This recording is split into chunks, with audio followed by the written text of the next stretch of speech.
So we're going to be talking about family dysfunction today, which is one of my favorite topics, actually. I love to look at deep into River City and see what's going on. Well, someone recently said to me at the dog park, James, I hope you go find your weirdo friends, your weirdos. And I turned to him and said, everybody's weird. Everybody's weird. So Everybody is. no one better than Everybody is.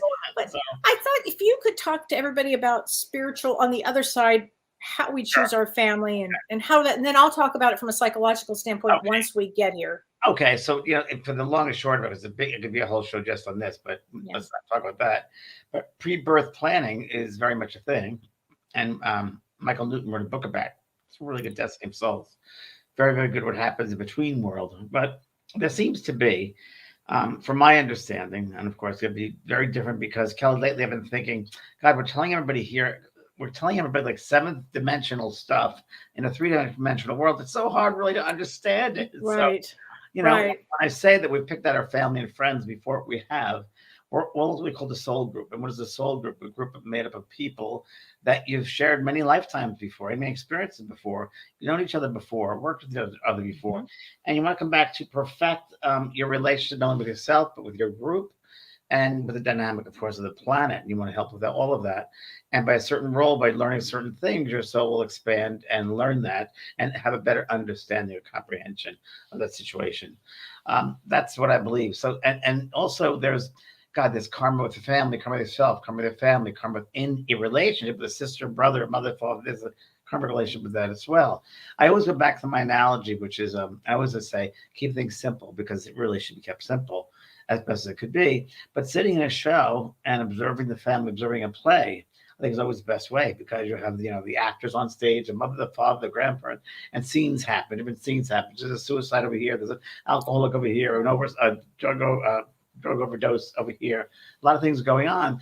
Same with life. Things happen. This is a place things really happen. And we live it out here and learn from it. And the more we can pull out of it and observe it and get the lesson that we're learning from it or that we're teaching, the better we are. That's my quick and easy way. Would you think that there's always in one generation somebody that comes into the family system to heal it? Yes. So there's a certain thing with karma with the whole soul group or the lineage of the line or heritage line of the family, which is certain patterns that have been presented and created and vibrations, you use the vibrations, certain patterns, certain understandings. And it's kind of not expanding, it's keeping it the same way. And there comes along within a family line, a person who will break that ancestral link. I was once working with a man from New York, who's an actor, and his father came through to him right there and said, "You have my card, my picture in your jacket." And the man was an actor. He was on the stage. He said every night he goes on stage to make sure his father's pocket is in his father's picture's pocket. And he said he congratulated him. And the man later on told me he just finished his 12-step program. 20 years was anniversary or something like that.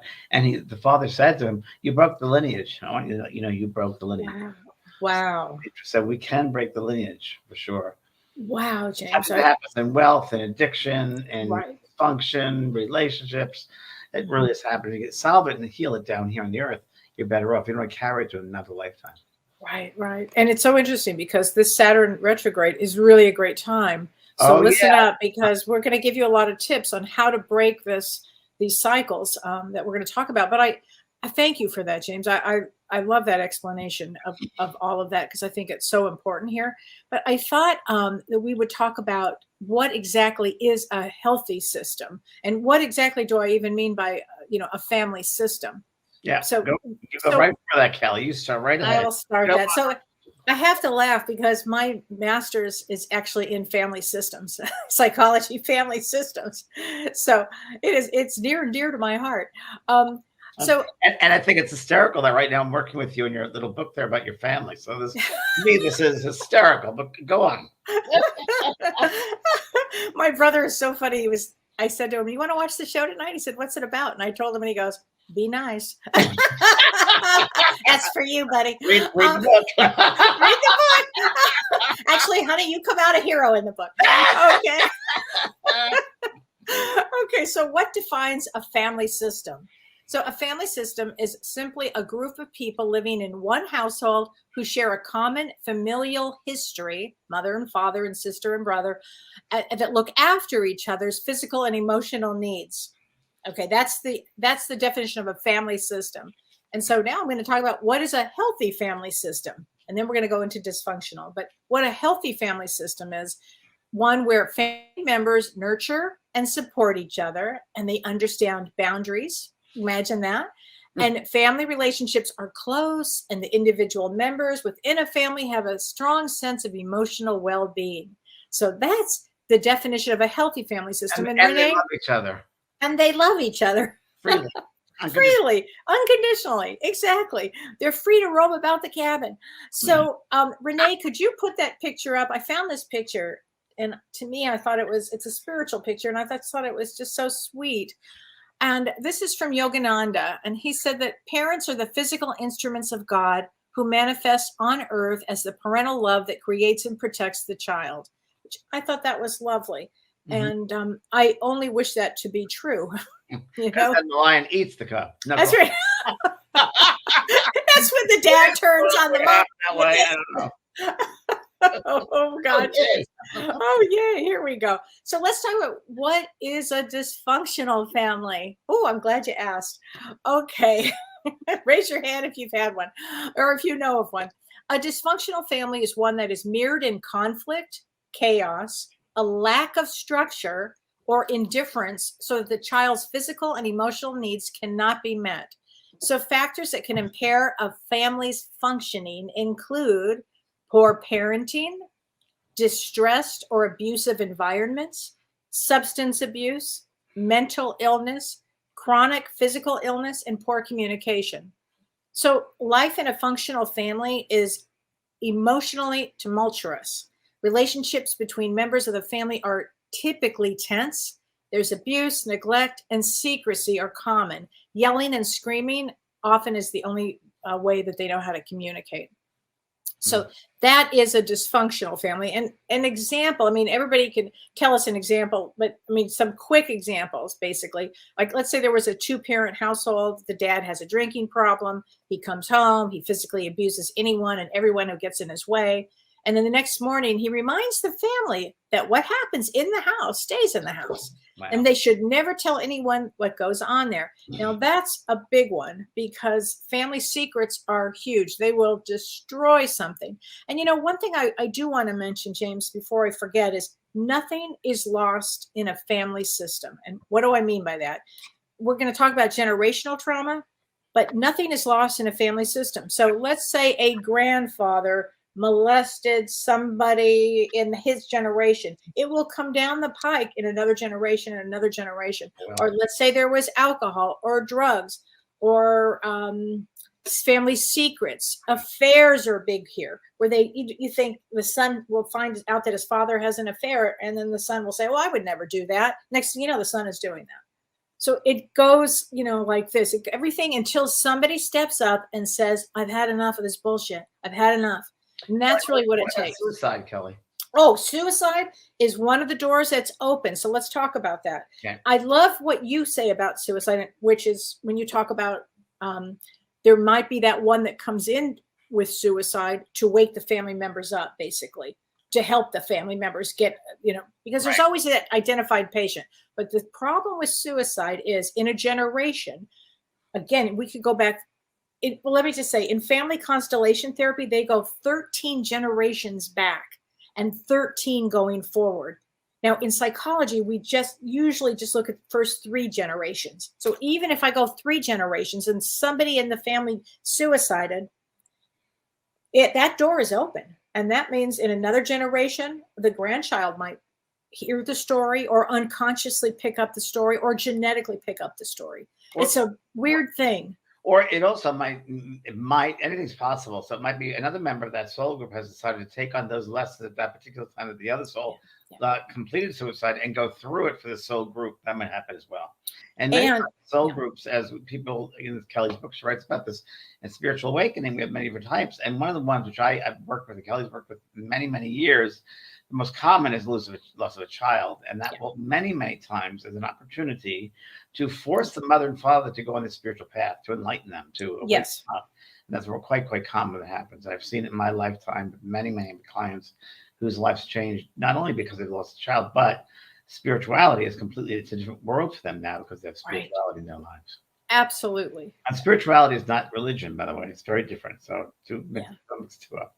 well, and speaking of religion, there's also what will really do harm in a family system is a belief system that we only are this way, Southern Baptist, or we only are this, or we only are this, and nothing else is accepted. That will also harm a family pretty quickly. Yeah, but Brian Weiss, who I used to work with, past life regression, he'd say once, he said, I loved it very much. He goes, anything of the extreme is hurtful. So anything in life that's extreme is hurtful. So someone would say, how about a cup of coffee? That's okay in moderation. Or a glass of wine. That's okay in moderation. Everything's okay in moderation. And it's very, very true. It's very, very true. So true, James. It's so true. I just want to give this one. This is another example. Maybe you had a single mother who treated the oldest child like a best friend and a confidant. The mother relies on this child for her emotional needs, and then she doesn't like it when the child goes out and socializes with her own friends. These are examples of dysfunction. Okay, now there's fighting between siblings or a husband and wife. That's normal. But if it consistently exhibits like the following signs, which I'm going to give, it could be very dysfunctional. And Kellee, it's part karma too, right? Oh, karma? Is that what you said? Yeah. Yeah, absolutely. Absolutely. And again, if we talk about it from a karmic standpoint, James, then this would be something that somebody comes in to clean up this family or to make. Often it's the black sheep in the family. Usually, and many times, if you feel you're in it and it is karmic, so just put yourself in a space of, okay, what am I learning and what am I teaching? Wait, either one or the other. I'm learning something or I'm teaching something. Oh, I love that. And that will help you to get out of that, to break that chain. That will definitely help. Right. So there are 3 rules in a dysfunctional family, which I find is you can tell. And I'm going to have a little thing for everybody to do to discover if they have a dysfunctional family, which I'm sure they already do. Okay. But number 1 is they don't talk. So people in dysfunctional families, we don't talk about our family problems, and we don't talk to each other, and we don't talk to outsiders. Okay, there you go. Number 2, we don't trust. We don't trust. Okay, whatever's out there, we don't trust. And number 3, which is really screwed, is we don't feel. So you're not allowed to feel. That's a terrible thing. I'm watching Succession now, and that's all through all of those kids. And I haven't watched it yet, but I'm watching one scene in particular where they just show some emotion, and none of them are able to. They're just not capable of it. James, that's one of the greatest shows ever. It is, and it's secret, and you can't trust. And it's all the most dysfunction. So here are some of the things, if you'll know if you're in a dysfunctional family: denial and secrecy, poor communication, a closed system where family members are actually afraid to step up, to speak up, or they're afraid to get help from outside sources. And let me just mention that about therapy, because therapy is one way to break the cycle. But what happens in a dysfunctional family, and this actually happened in my own family, if you can believe this one. My mother, as you know, was a brilliant psychologist, and my father was so pissed off that she had gone to grad school and became a psychologist that he would throw away all of her books in the trash can. So my mother would be getting her PhD. She'd have to climb in the trash can, get her books out. Oh yeah, I didn't put that part in the book. Because, James, I didn't. There's just too much in there. I would edit it out. Don't worry. All right, there you go. But another thing he did is he would say, and I've heard this from many families: you don't see a psychologist. They're crazy. Are you crazy? If you see one, you're crazy. And that was the party line. If you see a therapist, then you're the one with the problem, and then you're really sick. Well, and in the book, your mother was always by your side. She of all people made you learn that you weren't crazy. Oh, please. Yeah, absolutely. But also, so in a dysfunctional family, there are rigid rules. There's restricted friendships and isolation. Often you notice they will isolate you. There's verbal abuse, physical abuse, sexual abuse, emotional abuse, blaming, conflict, hostility, There's role reversal. So that's called parentification. I was actually the parent in my family. Lack of empathy and respect, unrealistic expectations of children, failure to respect boundaries. I mean, how often have we talked about that, right? Drug addiction, alcohol addiction, extramarital affairs. That's huge. No boundaries between parents and children.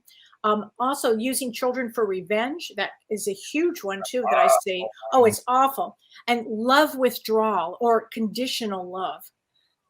It's awful, right, James? I mean, it's just awful, awful. And do you know that when you're young, that actually, if you grow up in a household like this, it actually changes your brain waves. It actually changes your brain waves. So, and it can lead to behavioral disorders and substance abuse and depression. And then again, what happens? The whole thing starts up again, right? The whole thing. First step is awareness. Observe it, acknowledge it. Yeah. And the next thing is, I don't know, it's so hard because you could try to get your family to talk to therapists and so forth and go to therapy, but it won't. So you're really down to yourself. Well, it's really funny that you would say that. There was a great therapist, he was a psychiatrist actually, Mnuchin, Dr. Mnuchin, and I just loved him. He died about 4 or 5 years ago. I got to see him speak. He believed in bringing all the families together, and the whole family would come together and have therapy. Now, what world would that happen? I mean, I used to go, really? How does everybody come together to go into therapy? I find that hard to believe, but there were families that would do it because then he could see, who's this and who's this. And you can tell when you have a family together, who's talking to whom, who sits next to whom, who's codependent on the other one. I mean, you can see the dysfunction, it's pretty wild to be able to watch all of that. That goes to show you that you're really responsible for just yourself because you can do the microcosm. Right. And the macrocosm will take care of itself in its own way. Right. You can only do so much. You can't live someone else's journey for them. And by taking care of this, they might sense it and they'll feel it. And then you've done something because there'll be boundary work in place. So, right. That's what you're responsible for. It's always important to remember this. You cannot change others. No. You just can't. And so you actually can only think it's an illusion. It's an illusion. You can only change yourself and your behavior. And that's it.